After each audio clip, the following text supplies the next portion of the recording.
In this episode of Rapid Rewind, we're putting horror in the back seat momentarily and taking another stab at some ideas and theories surrounding one of my favorite time travel movies from that retro era, Back to the Future.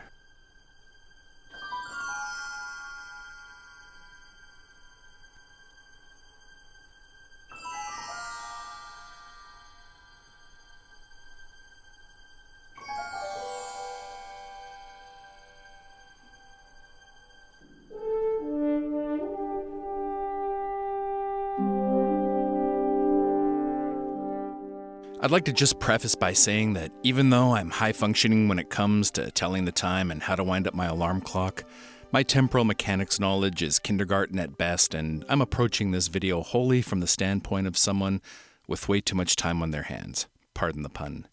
Twin Pines Mall, Saturday, October 26, 1985. An event will take place that could stagger the known universe and send it reeling into a tailspin not seen since the interdimensional cross-rip of the Tunguska blast of 1909.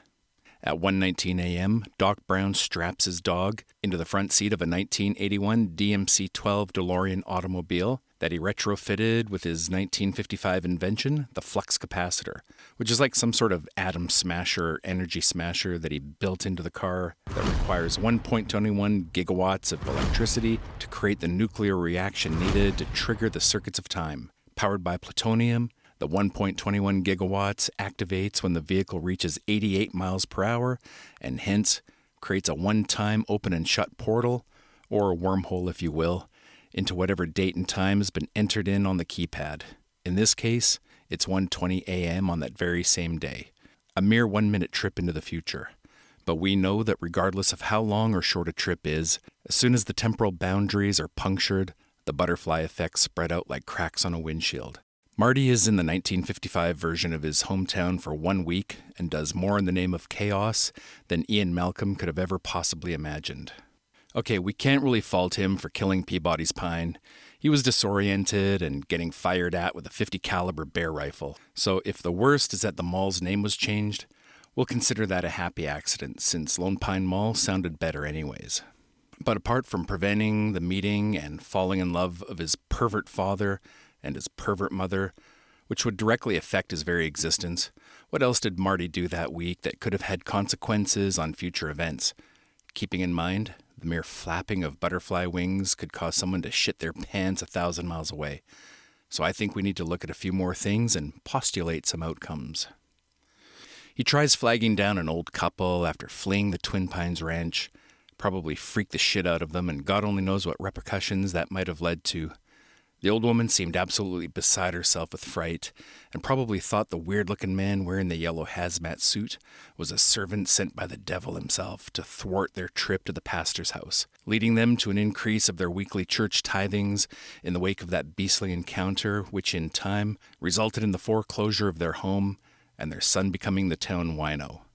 That might be stretching it, but must be taken under consideration at least.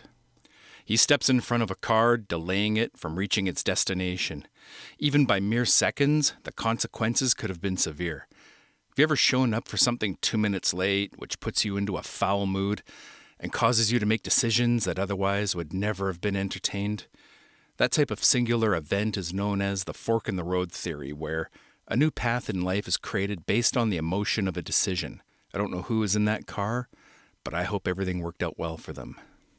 One of the most obvious, he announces directly to the kitchen helper in the diner that he's going to be mayor, which we know has already happened. But did it happen because of Marty, or would he have become one anyways? Marty had no knowledge of time travel before Goldie Wilson became mayor.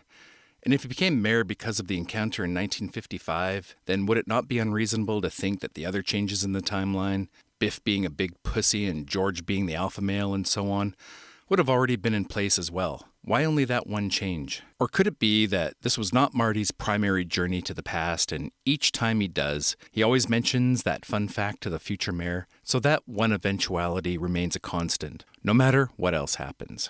He pays for his coffee with present-day currency. This is huge, as the diner would have eventually either deposited that money into the bank or handed it out as change to an unwitting patron.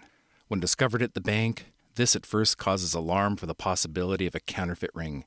But when examined by officials from the Mint and verified as something that could not be manufactured in someone's garage, the coins are confiscated by the CIA, where they theorize the possibility of both time travel contamination or alien visitations, and leading to the acceleration of the already existing MK Ultra project, where thousands of innocent people were brainwashed and psychologically tortured in an effort to get confessions as to the real origins of these coins.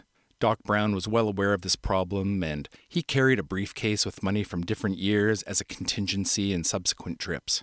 I consider this theory to be the most persuasive. He performs a classic rock song in front of a few hundred students at a dance 3 years before it was written and released by the real artist, leaving a mess for both Chuck and Marvin Berry to entangle the true authorship of the song, as the man playing it vanishes without a trace. Having only heard the song once, the cousins would have had to improvise new lyrics and guitar riffs, which would have made the song sound so unlike the original that the future Marty would have known an entirely different version and hence played that one. Logically, the song would have to change each and every time Marty travels to the past until the causality loop was closed. He goes to Doc Brown's house and reveals what he's going to invent. Again, if this is Marty's first trip to the past, then it would be another chicken or the egg kind of thing, since Doc Brown invents the very time machine that sends Marty back. But on the very day he has the vision of the flux capacitor and roughs out a crude diagram of it, a time traveler suddenly arrives. Being a man of science, he should not have been confused by that. Without even knowing it, he altered future events in more ways than one, and there was no way that Doc could have restored the timeline to its original sequence of events, no matter how hard he tried. Something he would have been well aware of. But since Doc didn't know exactly what Marty did from the time he arrived in 1955 to the moment he showed up on his doorstep, his only action plan was to deal directly with ensuring George and Lorraine kissed and fell in love at that dance, and making sure Marty hit the stretched out wire at the moment the lightning hit the clock tower. And just as a side note, a couple of odd things I'm sure I was the last to notice, and not so much to do with causality, but more from a logistic standpoint. While demonstrating the time circuit, as an example, Doc says, say you want to see the signing of the Declaration of Independence, or witness the birth of Christ. He punches in the dates for those two events, but the time machine only takes you to the same spot in a different time, not a different spot in a different time. So, if I did want to see the signing of the Declaration of Independence in 1776, I would have had to punch in a date probably that was more a few months in advance. There were no cross-country highways, no automobiles, and it would be 1827 before the first passenger trains hit the lines, and even then they were relegated to the eastern states, with coast-to-coast service not happening for another 58 years. So you'd need a good horse, lots of supplies, set out in the spring, scale the Rocky Mountains, hope some old mountaineer doesn't try and steal your shit. By early summer, you'd be crossing the Great Plains and either have a good compass, or you'd know how to travel by celestial navigation as you make your way towards Philadelphia. Want to witness the birth of Christ?